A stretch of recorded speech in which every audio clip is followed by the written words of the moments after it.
যা বলতেছে এগুলো কোনো কাজে লাগবে না, কারণ এগুলো লুটপাট করে খাওয়ার জন্যই রাজনীতি করে। এবং রাজনীতিতে এখন যারা আসছে তাদের পূর্বের রেকর্ড আছে দুর্নীতিতে চ্যাম্পিয়ন হওয়া, ওই এডিপি থেকেই কাইটা কাইটা তারা খাবে, এটা আমরা জানি। এখানে ইসলামিক ইকোনমিক সিস্টেম বাংলাদেশে অ্যাডাপ্ট করা দরকার। ইসলামিক ব্যাংকিং সিস্টেম সারা পৃথিবীতে পরীক্ষিত একটা ব্যাংকিং সিস্টেম, যেটা আমার বাংলাদেশে পরিকল্পিতভাবে ধ্বংস করে দেওয়া হয়েছে। ইসলামিক ইকোনমিক সিস্টেম এট এ টাইমে একজন মানুষের মস্তিষ্কের মধ্যে আল্লাহর ভয় এবং এই জনগণের প্রতি দায়বদ্ধতা, এই সম্পদের প্রপার ইউটিলাইজেশন সাইমালটেনিয়াসলি শেখায়। বাংলাদেশের বর্তমানে জিডিপি গ্রোথ রেট যেটা ডেল্টা প্ল্যান বা মেগা প্ল্যানে ধরা হয়েছিল 2026 সালে আসবে হচ্ছে প্রায় 9.2%, কিন্তু আমরা আশ্চর্যজনকভাবে এটা দেখতে পাচ্ছি এখন এত বেশি ফল ডাউন করছে। সামনে প্রেডিকশন করা হচ্ছে যে বিশাল বাজেট দিতে যাচ্ছে সরকার, সেই বাজেটে হয়তো 4.7 একটা জিডিপি গ্রোথ রেট ধরা হয়েছে, কিন্তু এর মাঝখানে কোনো নিউ নরমাল সিচুয়েশন তৈরি হলে হয়তো এটা আরো বেশি ফ্লাকচুয়েট হতে পারে। তো এই ফ্লাকচুয়েশন রোধ করার জন্য গভর্নমেন্টকে আসলে কোন খাতে কত বেশি বাজেট দিলে এই জিনিসগুলো ইমপ্রুভ করতে হবে সেটাকে তাদের আইডেন্টিফাই করা দরকার।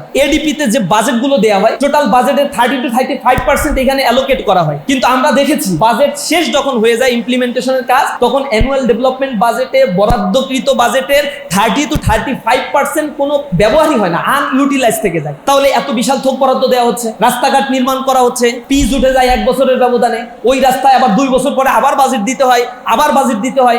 অথচ সাউথ এশিয়ার মধ্যে বা এশিয়া মহাদেশের মধ্যে রাস্তা বিনির্মাণের জন্য বাংলাদেশেই লোকাল গভর্নমেন্টের সবচেয়ে বেশি বাজেট থাকে। উপর থেকে নিচ পর্যন্ত যেতে যেতে 10%ও এখানে আর কাজ হয় না। জনগণ তার বেনিফিশিয়ারি না, কোনো ফ্যাসিলিটি জনগণ পায় না। সুতরাং এডিপিতে যে বাজেটগুলো অ্যালোকেশন করা হবে সেই বাজেটের ট্রান্সপারেন্সি এটা এনশিওর করা দরকার।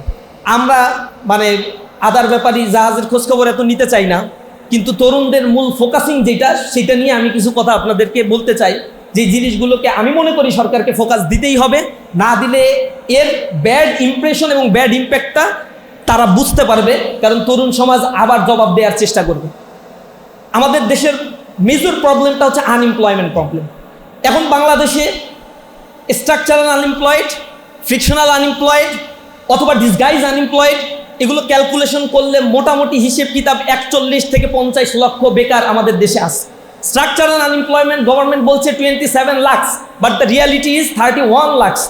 এটা হচ্ছে স্ট্রাকচারাল আনএমপ্লয়েড। এর মধ্যে আবার মেজরিটি পোর্শন মোর দ্যান 30% হচ্ছে অনার্স মাস্টার্স পাস করা স্টুডেন্ট, যারা বেকার হয়ে ঘুরে বেড়াচ্ছে 4-5 বছর ধরে, তাদেরকেও চাকরি দিতে পারছে না। প্রতি বছর এখানে আবার 1 লাখ, 2 লাখ, 3 লাখ করে অ্যাডিশন হচ্ছে বেকারের সংখ্যা। এগুলো রিডাকশন করার জন্য এখানে এক ধরনের পলিসি গভর্নমেন্টের নেয়ার ক্ষেত্রে সদিচ্ছার অভাব আমরা দেখতে পাই। এখানে ফরওয়ার্ড এবং ব্যাকওয়ার্ড কিছু লিঙ্কেজ আছে। একটা বাজেট যখন করা হয় সেই বাজেট অ্যালোকেশনও করা হয়, কিন্তু বাজেট প্রপারলি ইউটিলাইজেশন এবং ইমপ্লিমেন্টেশন হয় না কতগুলো কারণে। এগুলো হচ্ছে করাপ্টেড অ্যাডমিনিস্ট্রেশনাল সিস্টেমের কারণে এগুলো মূলত ইমপ্লিমেন্টেশন হয় না। দ্বিতীয় হচ্ছে এখানে একে তো অ্যাডমিনিস্ট্রেশন করাপ্টেড, এরপরে আছে হচ্ছে রাজনীতিবিদ যারা রয়েছে তারা হচ্ছে করাপ্টেড। এই করাপ্টেড রাজনীতিবিদরা আওয়ামী আমলে শ্বেতপত্রে আমরা দেখেছি ইন্টারিম গভর্নমেন্ট বলেছে $240 বিলিয়ন শুধু দেশ থেকে পাচার হয়েছে। এই পাচারের পরিমাণ হচ্ছে টোটাল বাংলাদেশে যে অ্যানুয়াল ডেভেলপমেন্ট বাজেট বিগত 7-8 বছরে করা সম্ভব, ওই পরিমাণ টাকা শুধু বিদেশে পাচারই হয়ে চলে গেছে। পাচারগুলো করছে কে? রিক্সাওয়ালা, কুলি মজুর তো পাচার করে না, পাচার করছে সব রাজনীতিবিদরা অথবা আমলারা। এই দুর্নীতিগ্রস্ত আমলাদের কারণে সোশ্যাল সেফটি নেট প্রোগ্রামের নামে যে 1,20,000 কোটি টাকার উপরে বাজেটে বরাদ্দ দেওয়া হয় তা জনগণের কাছে যায় না, তা যায় রাজনীতিবিদদের পকেটের মধ্যে। এগুলো কমাতে হবে, এই ব্যাপারে টাস্কফোর্স গঠন করতে হবে এবং অ্যান্টি করাপশন কমিশনকে স্বাধীনভাবে এখানে কাজ করার অনুমতি দিতে হবে। দ্বিতীয় হচ্ছে আমলাতান্ত্রিক রেক্টিভিজম, আমলাতান্ত্রিক যে জটিলতার কারণে এই বাজেটগুলো প্রপার ইউটিলাইজেশন হচ্ছে না। এই জিনিসগুলোকে আগে মাথায় রেখে যদি সরকার তার বাজেটের পলিসি, ফাইন্যান্সিয়াল পলিসিকে ডেভেলপ করতে পারে, তাহলে সেটা আলটিমেটলি একটা ভালো রেজাল্ট দিতে পারে।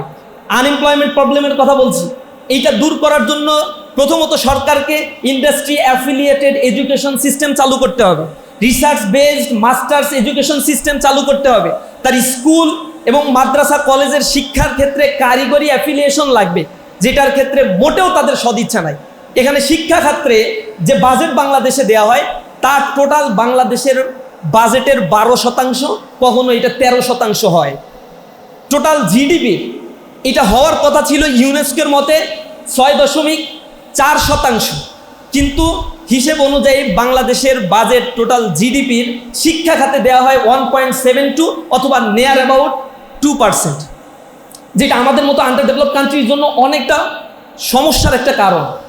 আপনারা সাউথ কোরিয়ার কথা জানেন, সেই দেশ 60-এর দশকে বাংলাদেশের ইকোনমির অনেক ইন্ডিকেটরই সাউথ কোরিয়ার চাইতে অনেক ভালো ছিল 60-এর দশকে। সেই সময় সাউথ কোরিয়া কিভাবে ডে বাই ডে ইমপ্রুভ করেছে তার এডুকেশন সিস্টেমকে এমফাসাইজ দেওয়ার মধ্য দিয়ে। সাউথ কোরিয়ার টোটাল জিডিপির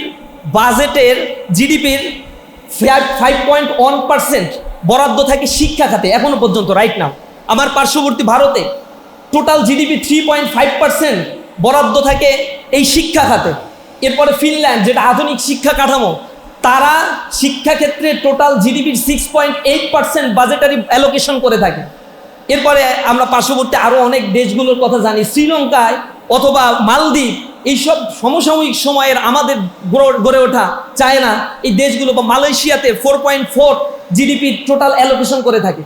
সমসাময়িক সময়ে এই দেশগুলো তাদের শিক্ষা খাতে বাজেট বরাদ্দ বাড়ানোর ফলে, প্রযুক্তি খাতে বাজেট বরাদ্দ বাড়ানোর ফলে, আনএমপ্লয়মেন্টকে ট্রেস আউট করে এগুলোকে তারা ট্রিটমেন্ট দেওয়ার ফলে তারা জাতি হিসেবে অতি দ্রুত 20 থেকে 25 বছরের ব্যবধানে তারা বুম করেছে।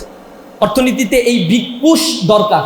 এই বিগ পুশের জন্য শিক্ষা খাতে ইসলামী ছাত্র শিবিরের স্পেসিফিক পরামর্শ হচ্ছে সেখানে অবশ্যই বাংলাদেশের বাজেটের 18 থেকে 20% বরাদ্দ দিতে হবে। এখন যে বাজেট বরাদ্দ দেওয়া হয় তা দেওয়া হচ্ছে শিক্ষকদের বেতন দেয়া আর হচ্ছে অবকাঠামোগত উন্নয়নের জন্য এই বাজেটগুলো বরাদ্দ দেওয়া হয়। কিন্তু আমরা বলছি স্পেসিফিক্যালি বাংলাদেশের এডুকেশন সিস্টেমে রিসার্চ বেসড এবং ইন্ডাস্ট্রি অ্যাফিলিয়েশন করার জন্য, দক্ষ করে মানব সম্পদ গড়ে তোলার জন্য এখানে স্পেশাল বাজেট দিতে হবে। সেখানে ভিত্তি চালু করতে হবে, যে ভিত্তি মেধার ভিত্তিতে প্রদান করা হবে। সেখানে ছাত্রদের প্রতি আরও বেশি যত্নবান হতে হবে। যারা মেধার স্বাক্ষর রেখে ইউনিভার্সিটি থেকে গ্রাজুয়েশন পোস্ট গ্রাজুয়েশন করছে তাদের রিসার্চের ক্ষেত্রে কন্ট্রিবিউশন করার জন্য রিসার্চ ইনস্টিটিউট এবং রিসার্চের ফ্যাসিলিটি সম্পন্ন শিক্ষা কাঠামো এবং কারিগরি সেই ব্যবস্থাপনা সরকারকে ডেভেলপ করতে হবে।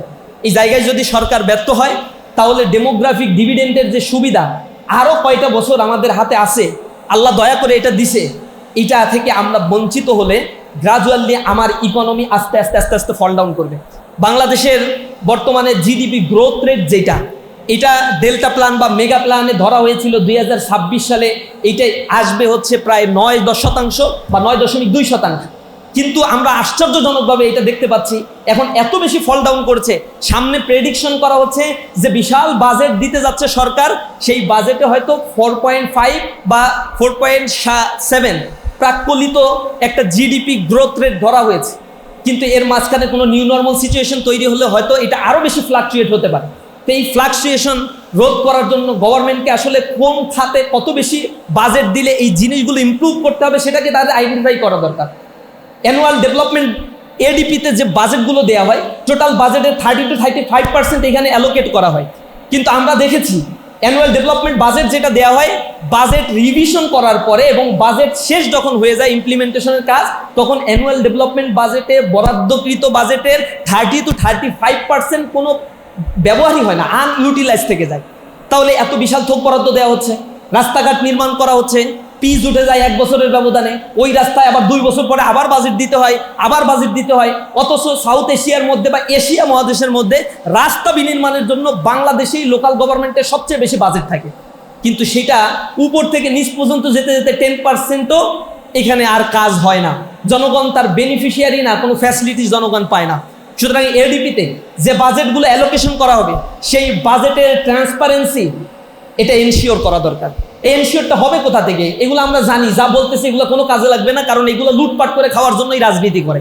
এবং রাজনীতিতে এখন যারা আসছে তাদের পূর্বের রেকর্ড আছে দুর্নীতিতে চ্যাম্পিয়ন হওয়া, ওই এডিপি থেকেই কাইটা কাইটা তারা খাবে, এটা আমরা জানি।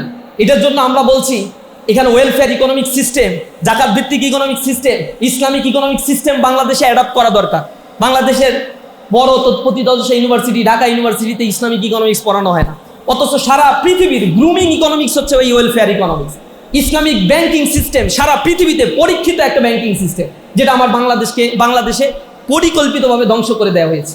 ইসলামিক ইকোনমিক সিস্টেম এট এ টাইমে একজন মানুষের মস্তিষ্কের মধ্যে আল্লাহর ভয় এবং এই জনগণের প্রতি দায়বদ্ধতা এবং এই সম্পদের প্রপার ইউটিলাইজেশন সাইমালটেনিয়াসলি শেখায়। সেই বিষয়ে আমাদের জোর দাবি থাকবে সরকারের প্রতি, যেন বাংলাদেশের প্রতিটা বিশ্ববিদ্যালয়ে ইসলামিক ইকোনমিক্স অথবা ওয়েলফেয়ার ইকোনমিক্স চালু করা হয়, যাতে এই দেশের মুসলিম অধ্যুষিত এই দেশের মানুষ যে সুদী প্রথার মধ্যে বড় হয়ে আসছে, এই সুদী প্রথা থেকে তারা যেন মুক্ত থাকতে পারে।